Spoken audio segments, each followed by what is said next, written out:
నమస్కారం అండి. మనకు శ్రీ రఘునందన్ రావు గారు బీజేపీ తెలంగాణ మెదక్ ఎంపీ. వారు అమెరికా వ్యాప్తంగా ఈరోజు పర్యటిస్తున్నారు. వారి యొక్క అమెరికా ముఖ్య ఉద్దేశం తెలుసుకునే ప్రయత్నం చేద్దాం. నమస్తే రఘున. మీ ప్రయాణం ఎలా ఉంది, ఇక్కడ కార్యక్రమాలు ఎలా జరుగుతున్నాయి, మా ప్రేక్షకులకి చెప్పే ప్రయత్నం చేయాలి. భారతీయ జనతా పార్టీ వెస్ట్ బెంగాల్ ఎన్నికల్లో గెలిచిన తర్వాత తెలంగాణ రాష్ట్ర వ్యాప్తంగా ఒక రకమైనటువంటి వాతావరణం డెవలప్ అయింది. వెస్ట్ బెంగాల్ లాంటి రాష్ట్రంలోనే ముస్లింల జనాభా 30% కంటే ఎక్కువ ఉంది అని చెప్తున్నటువంటి రాష్ట్రంలోనే భారతీయ జనతా పార్టీ నాయకత్వం 35 సంవత్సరాల కమ్యూనిస్టు పాలన, 15 సంవత్సరాల టీఎంసీ పాలనను బ్రేక్ చేసి అధికారంలోకి వచ్చింది. కాబట్టి తెలంగాణ ప్రజలకు ఒక ఆశ, తెలంగాణ ప్రజల లోపల ఒక ఆలోచన అనేది ప్రారంభమైనట్టు భావిస్తూ ఉన్నారు. వెస్ట్ బెంగాల్ ఎలక్షన్స్ తర్వాత ఏ రకమైతే ఫీల్ని తెలంగాణలో మేము ఫేస్ చేస్తూ ఉన్నామో, the same situation I'm seeing here in USA also. యుఎస్ఏలో ఉన్నటువంటి తెలుగువారు, ముఖ్యంగా తెలంగాణ ప్రాంతానికి సంబంధించిన ప్రతి ఒక్కరి ఆశ కూడా ఈసారి భారతీయ జనతా పార్టీ తెలంగాణ రాష్ట్రంలో అధికారంలోకి రావాలనేటువంటి ఒక ఆకాంక్షని ఇర్రెస్పెక్టివ్ ఆఫ్ పార్టీస్, అది డల్లాసా, ఊస్టనా, ఆస్టినా, షార్లెట్ అనేది పక్కన పెట్టండి, ఎక్కడికి పోయినా నన్ను కలిసిన ప్రతి ఒక్కరి నోటి నుంచి వస్తున్న మాట ఏంటంటే, వచ్చే ఎన్నికల్లో మీరు ఏం చేస్తారో తెలియదు, తెలంగాణ రాష్ట్రంలో భారతీయ జనతా పార్టీని అధికారంలోకి తీసుకురావాలనేటువంటి ఒకే ఒక గొంతు, ఒకే ఒక నినాదం ప్రపంచవ్యాప్తంగా వినబడుతుందనడానికి నా ఈ అమెరికా పర్యటన లోపల ఎవరికి పోయినా ఎక్కడికి పోయినా కనబడుతున్నటువంటి అంశం అదే ముఖ్యంగా కనబడుతూ ఉంది. ప్రజల ఆకాంక్షల్ని నెరవేర్చడంలో భారతీయ జనతా పార్టీ ఖచ్చితంగా నిలబడుతుంది. తెలంగాణలో కూడా డబుల్ ఇంజన్ సర్కార్ కోసం మేము అందరం పనిచేస్తాం. ఇర్రెస్పెక్టివ్ ఆఫ్ నువ్వేంది నేనేంది అని కాకుండా అందరం కలిసి సమిష్టిగా కమలం జెండాను ఎగిరేయాలనేటువంటి ఒక లక్ష్యంతో పనిచేస్తూ ఉన్నాం. ఆ దిశగా ఈసారి సఫలీకృతమవుతామనేటువంటి సంపూర్ణమైనటువంటి విశ్వాసం ఎన్ఆర్ఐ మిత్రులను చూసిన తర్వాత నాకు మరింత అది బలపడిందని నేను చెప్పక తప్ప. మీరు ఓవర్సీస్ ఫ్రెండ్స్ ఆఫ్ బీజేపీలో ప్రోగ్రామ్స్ అటెండ్ చేస్తున్నారు, అలా స్పందన ఎలా ఉంది? నేను అదే చెప్తా ఉన్నా, ఎవరు ఎక్కడి నుంచి వచ్చినటువంటి మిత్రులు అయినప్పుడు కూడా వాళ్ళందరూ ఆశ మిగిలింది ఇంకా తెలంగాణనే, దక్షిణ భారతదేశంలో తెలంగాణలో మీరు బాగా చేయాలి, చేస్తారు, మీకు ఆ శక్తి ఉంది అనేటువంటి విశ్వాసాన్ని ఎన్ఆర్ఐ మిత్రులు వ్యక్తం చేసినప్పుడు తప్పకుండా మాకు ఆనందంగా అనిపిస్తూ ఉంది. My sincere request all my Telangana NRI friends ఏంటంటే, ఎన్నికలు ఎప్పుడు వచ్చినా ఒక నెల రోజులు ఇక్కడ ఉండి టెలిఫోన్ క్యాంపెయిన్ చేయడము, బంధువులతో మాట్లాడడం కాకుండా ఫిజికల్గా రమ్మని, ఆ నెల రోజుల ఎలక్షన్ సమయం లోపల సమయాన్ని మాకు కేటాయించమని, దానికోసం 29 మార్చి నుంచి మే మధ్యలో జరిగేటువంటి ఎన్నికలకి ఇప్పటి నుంచి కరెక్ట్ ప్లాన్ చేసుకొని ఒక 20 నుంచి 30 రోజులు భౌతికంగా మీరు అక్కడికి వస్తే వచ్చేటువంటి ఇంపాక్ట్ వేరే ఉంటుంది, టెలిఫోన్లో మాట్లాడితే ఉండేటువంటి ఇంపాక్ట్ వేరే ఉంటుంది. కాబట్టి ఎలక్షన్ క్యాంపెయిన్ కోసం 27, 28 హ్యావ్ 2 years అండ్ ఈ 26లో ఇంకొక హాఫ్ ఇయర్ ఉంది.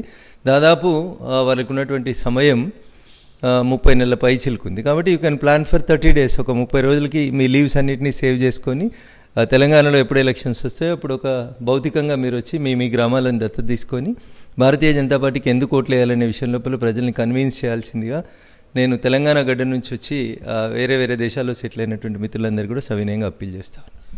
కేంద్ర క్యాబినెట్ విస్తరణ జరగబోతుంది, అందులో మిమ్మల్ని చూడవచ్చా కేంద్ర క్యాబినెట్లో? ఒక క్రమశిక్షణ కలిగినటువంటి భారతీయ జనతా పార్టీ కార్యకర్తగా నాకు ఇది కావాలి అది కావాలని అడగడం నా నేచర్ కాదు.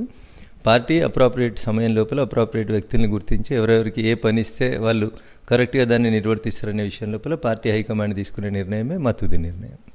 తెలంగాణలో బీజేపీ అధికారంలోకి రాబోతుందని గంటపదంగా మీరు అన్ని ఇంటర్వ్యూలు చెప్తున్నారు. తెలంగాణ ప్రజలు అదే కోరుకుంటున్నారు. పార్టీ ఏ విధంగా సమిష్టి నిర్ణయం తీసుకోబోతుంది? 100% ఏ నిర్ణయమైనా పార్టీలో Bharatiya Janata Party president oriented party అయినప్పటికీ కూడా నిర్ణయాలు తీసుకునే కంటే ముందు అందరం కూర్చొని మాట్లాడతాం, చర్చిస్తాం. అల్టిమేట్గా నిర్ణయం బయటికి ప్రకటించేటప్పుడు అధ్యక్షుడు ప్రకటిస్తాడు, దాన్ని అందరం ఒబే చేస్తాం, ప్రతి కార్యకర్త కూడా దాన్ని ముందుకు తీసుకెళ్తాడు. దానికి తెలంగాణ ఏం అతీతం కాదు, తెలంగాణలో కూడా the same policy is being implemented. ఇక్కడ మీరు తెలంగాణ అమెరికన్ తెలుగు అసోసియేషన్ టీటీఏకి ముఖ్య అతిథిగా వచ్చారు.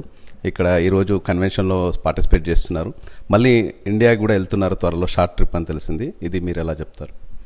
నేను యాక్చువల్గా వచ్చింది ఒక 8 days ట్రిప్స్ కోసం వచ్చినాను. దాదాపు 8 రోజులు 8 పట్టణాల్లో సాధ్యమైనంత ఎక్కువ మందిని కలిసేటువంటి ప్రయత్నం చేసినాం. ఈరోజు సాయంత్రం టీటీఏ కార్యక్రమం తర్వాత రేపు శనివారం మధ్యాహ్నం ఇక్కడ నుంచి నేను బయలుదేరుతా ఉన్నాను. By Sunday evening I will reach Delhi. From Monday 9 AM onwards మళ్ళీ మేము పార్లమెంట్లో మాన్సూన్ సెషన్లో ఉండాలి కాబట్టి సెషన్ అయిపోయాక మళ్ళీ ఒకసారి లీజర్గా వస్తాను. అప్పుడు అన్ని స్టేట్స్ తిరిగేటువంటి ప్రయత్నం చేస్తాం, ఇంకా ఎక్కువ మందిని కలిసే ప్రయత్నం చేస్తాం.